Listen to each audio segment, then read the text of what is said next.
Nous ne sommes pas dans les cuisines d'un restaurant, mais le chef, lui, est un professionnel. Au menu ce midi, gambas flambées au pastis, betteraves shioga, piraya et lentilles corail. Là, en fin de compte, c'est vraiment un mélange de couleurs et de saveurs. C'est vraiment un plat fusion, quoi. Fusion, comprenez le mélange de produits et de cuisine de différents pays. Miguel est traiteur à domicile depuis 5 mois. Il cuisine sous l'œil attentif de l'hôte et de ses invités. C'est bon.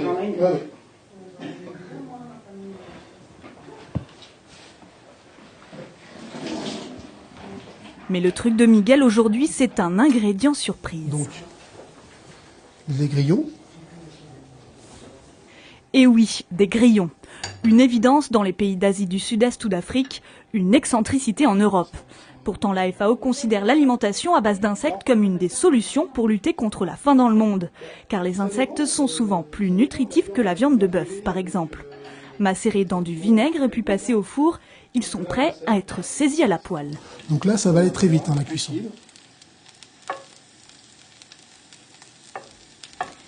Miguel s'est lancé dans la cuisine aux insectes il y a quelques mois et il vient même de prendre la présidence de la Fédération française des producteurs, importateurs et distributeurs d'insectes. Là, ils sont croustillants. Là, c'est vraiment comme des petits biscuits friands. C'est vraiment super. C'est vraiment bon. Là, on le mange comme ça. Voilà. Et c'est un goût de noisette. Ouais, franchement, c'est pas désagréable. Ah, franchement, c'est bon. Posé sur un toast de chèvre chaud, une alliance presque naturelle. En fin de compte, ça va faire un petit peu champêtre. Des fois, le chèvre, il est employé dans des salades, campagnardes, des trucs comme ça. Et puis bon, vu que le grillon, lui, il est considéré vivre dans les bois quand même. Donc les liens sont quand même proches. Donc voilà. Au salon, l'étrange mets est finalement bien reçu. C'est vrai qu'on est toujours un peu réticent à manger des insectes. Mais cuisiner comme ça, c'est vraiment... ça a un petit goût de noisette, ça a un petit goût de... C'est vraiment très bon. Franchement, je ne pensais pas que qu'on pouvait manger des insectes. Seulement voilà, la législation française ne considère pas les insectes comme des aliments en France.